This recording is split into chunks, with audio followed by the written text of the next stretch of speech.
Assalamualaikum warahmatullahi wabarakatuh. Waalaikumsalam Waalaikumsalam warahmatullahi warahmatullahi wabarakatuh. wabarakatuh. Oke, untuk malam ini kita akan mulai sesi pertanyaan antar kelompok. Eh, untuk materinya sendiri, untuk pertanyaannya itu mengenai tahap orientasi. Em, aku ingin tanya nih, kan ada total ada 6 atau 5 kan, 5 pertanyaan. Eh, buat Kak Dias sama Kak Rahma nih, masalah apa sih yang kakak ini sering banget hadapin, dan apa sih yang ngebuat itu kayak susah atau mungkin malah gampang untuk dilaluin itu? Siapa dulu? Kak Rama dulu Kak apa? Dias dulu. Kak Bebas, Dias dulu. bebas, bebas. Masalah yang sering saya hadapi di kehidupan itu biasanya tentang pekerjaan ya, tentang pekerjaan, kemudian yang kedua tentang keluarga. Kalau pekerjaan itu biasa pengalaman hidup bersama karena saya kerja di bank, jadi istilahnya di sana banyak permasalahan nasabah yang banyak sekali, yang nggak mau bayar, yang banyak alasan. Kemudian masalah keluarga, kebetulan saya sedang diuji, mama saya sakit kanker. Kemudian untuk masalah untuk masalah anak mungkin ini lagi mau daftar sekolah SMA gitu aja. Pak Rama, Iya, Kak Nanda boleh minta tolong diulang lagi pertanyaannya? Oh iya, boleh boleh. Jadi kan pertanyaan pertama itu mengenai masalah personality sih sebenarnya sih. Nggak perlu yang personal personal banget. Mungkin ada masalah apa yang sering datang, tapi itu dari Kak Rahmanya sendiri bisa ngadapin, dan cara ngadapinnya sendiri gimana gitu.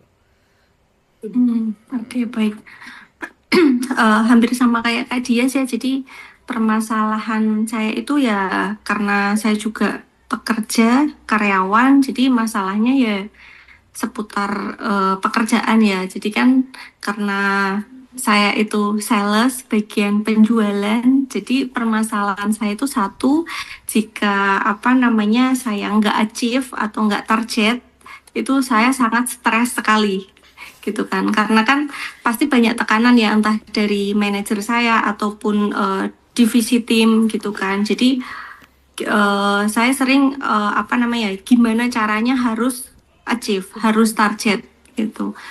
Kalau untuk permasalahan keluarga, saya juga sama sih. Saya sama Kak dia juga memang lagi promil dan apa namanya memang belum dikaruniai, belum dikasih kesempatan. Mungkin sebentar lagi, amin ya Kak ya kita amin ya Kak. ya.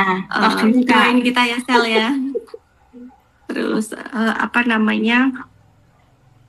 eh Kalau keluarga paling itu sih karena ya alhamdulillah saya punya apa namanya mertua dan keluarga saya sendiri dari keluarga saya itu juga maksudnya nggak yang melulu harus kok apa namanya nggak melulu harus cepetan hamil gitu kan. Maksudnya nggak memaksa gitu kan. Cuman kadang-kadang malah dari orang luar entah itu teman-teman ataupun lingkungan luar gitu yang kadang-kadang kayak apa namanya gimana udah isi belum gitu paling kayak gitu aja sih masalahnya yang dihadapi karena kan kadang mau jengkel tapi ya gimana gitu kan wong namanya hamil itu kan bukan sesuatu yang bisa kita atur atau rencanakan ya kita kan hanya bisa berusaha untuk kapan dikasihnya kan ya itu wallahu alam ya yang kita pun nggak tahu gitu gitu aja sih Kak Nan. Ya,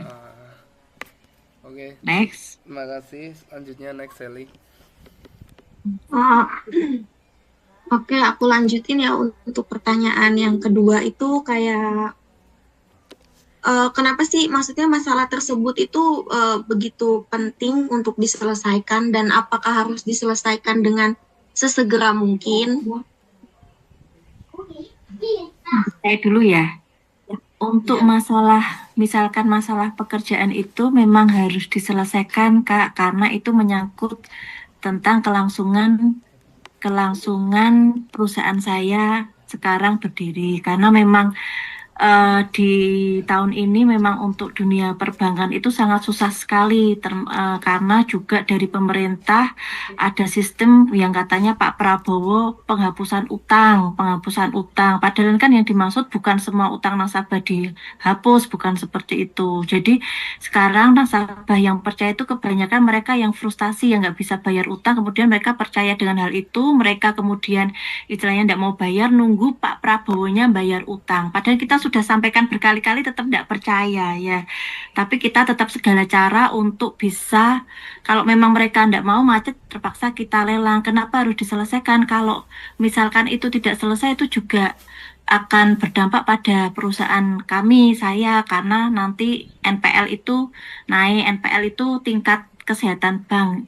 Jadi kalau orang awam kayak gitu, Kak. Jadi nanti banyak nasabah macet hanya gara-gara pidatonya yang Pak Prabowo penghapusan utang seperti itu. Jadi sebisa mungkin kita terus melakukan ini ke nasabah-nasabah untuk memberitahu kalau hal itu sebenarnya tidak seperti itu. Ya bukan yang dimaksud Pak Prabowo itu bukan BPR tapi Bank Umum BRI, Mandiri, dan itu ada ketentuannya sendiri gitu.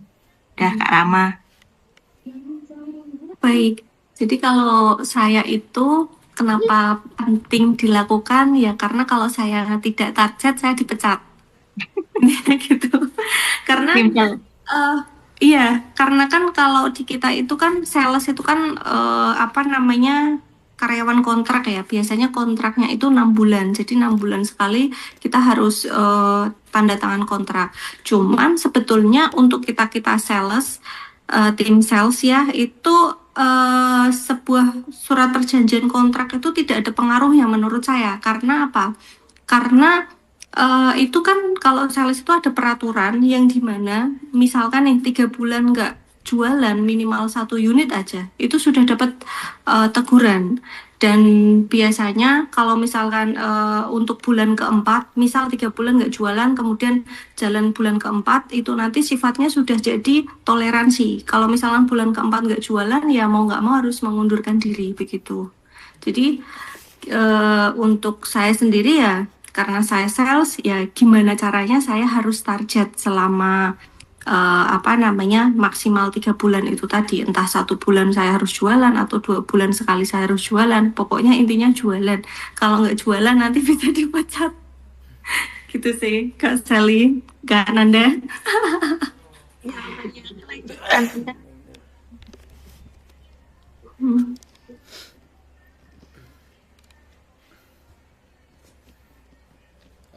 Lanjutkan. Oke.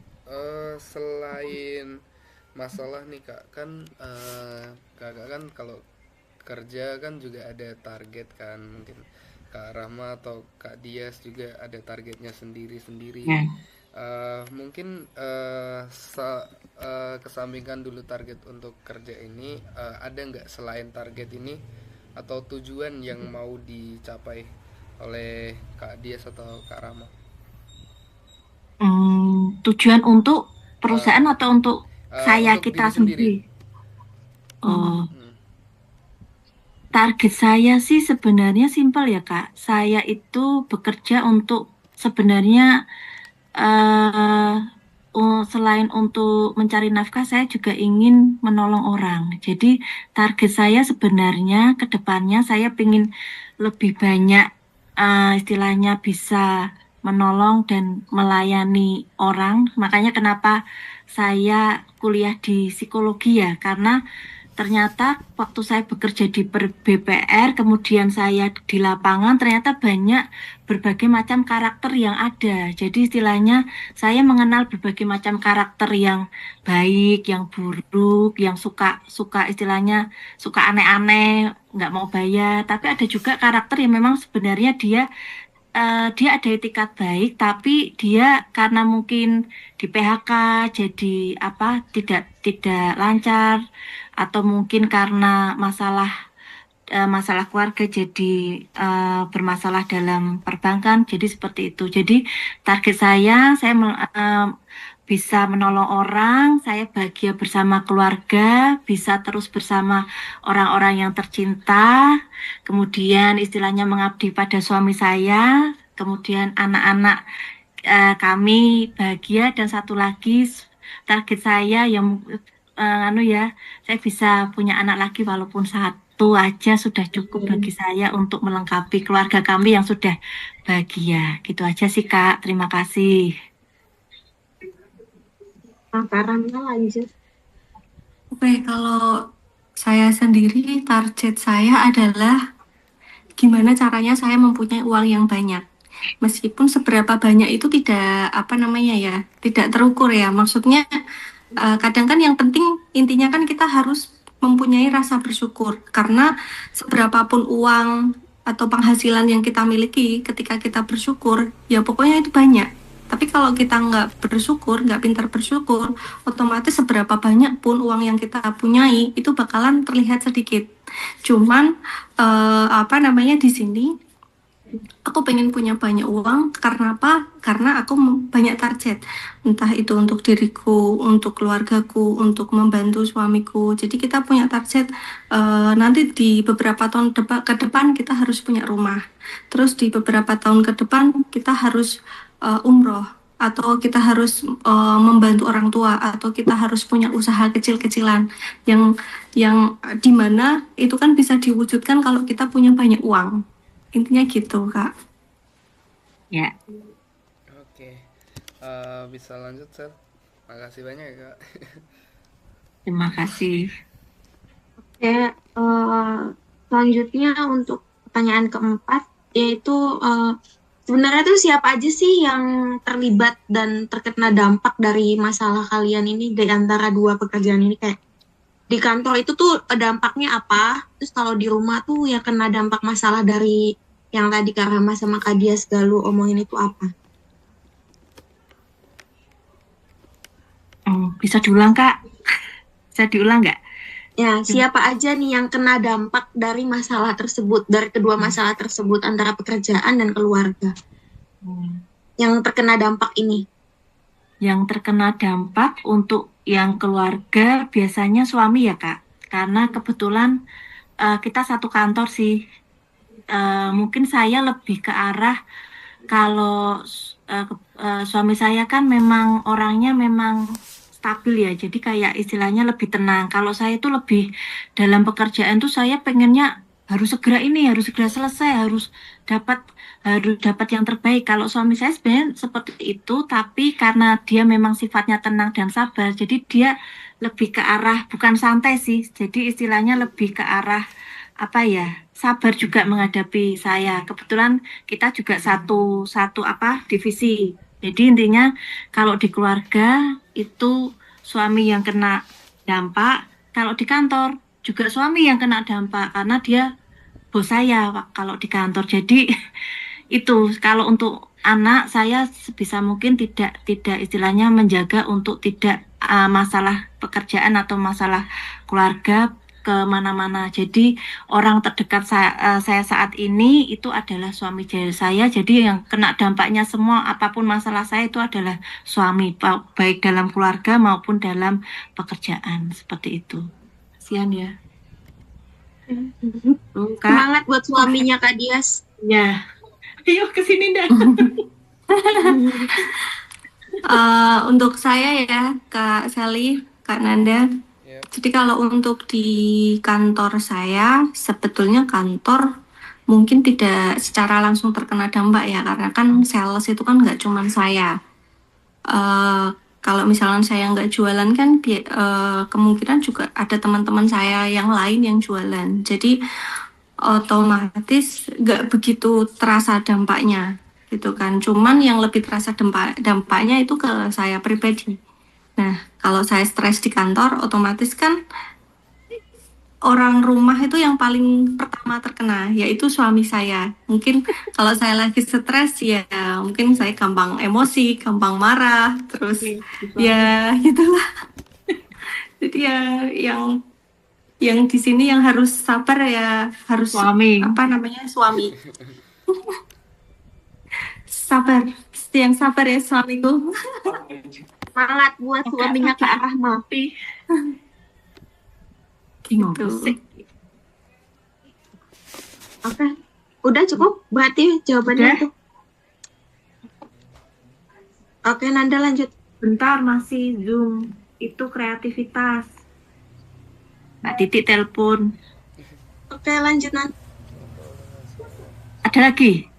Ada Satu lagi. Kak.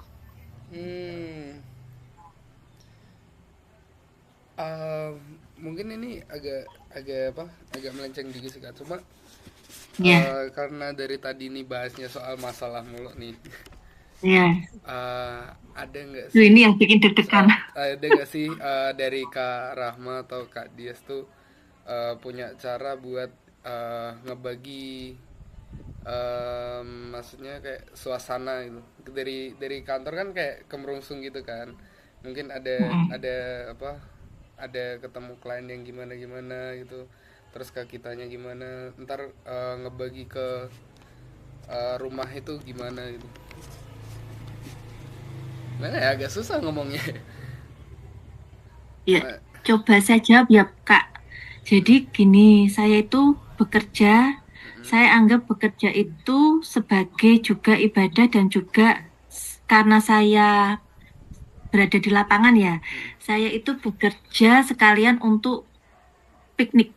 Karena saya orang lapangan, jadi saya berusaha tidak kita stres dalam bekerja, tapi saya pada waktu saya bekerja, saya anggap ya, maksudnya saya merasa enjoy dengan pekerjaan saya karena saya merasa enjoy dengan pekerjaan saya, jadi saya tidak merasa misalkan harus di kantor lama pulang malam itu saya tidak merasa berat, walaupun mungkin bagi sebagian orang berat, tapi saya enjoy karena saya menikmati pekerjaan saya untuk membantu perusahaan saya supaya lebih baik dan untuk membagi waktunya karena kita kebetulan pasangan yang kalau untuk keluarga, kalau untuk anak saya kan ada yang masih sudah ada yang kuliah itu di Surabaya, kemudian yang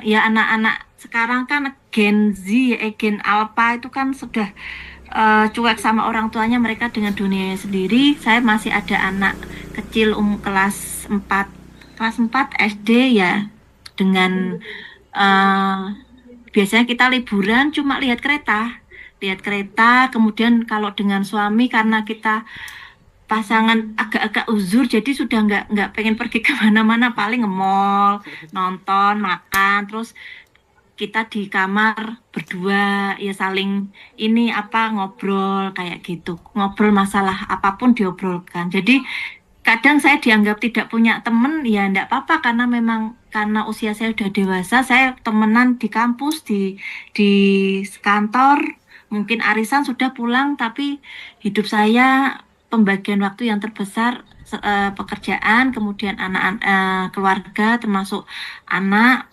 suami, mertua, ibu saya, mama saya. Jadi alhamdulillah bisa saya handle untuk pembagiannya. Jadi tidak ada yang merasa kok dia kok enggak peduli. Saya sebisa mungkin membagi waktu yang adil untuk mereka semua. Ya, cara satu-satunya saya jarang kongko karena memang saya sehari-hari saya sibuk dengan pekerjaan dan keluarga saya gitu. Rahma. Kak Nanda, aku agak lupa sama pertanyaannya, bisa diulangi lagi nggak? Maaf. waduh aku inget gak ya pertanyaannya? Membagi Sally inget waktu cara pekerjaan sama keluarga Iya, gitu kalau benar. enggak salah ya. Pembagian. Bener sekali. Gimana? Cara Pembagian Waktu membagi antara waktu. pekerjaan dan keluarga. Oh, pembagian antara pekerjaan dan keluarga. Iya bener. Apa namanya, kalau untuk pembagiannya sebenarnya kalau sales itu fleksibel ya.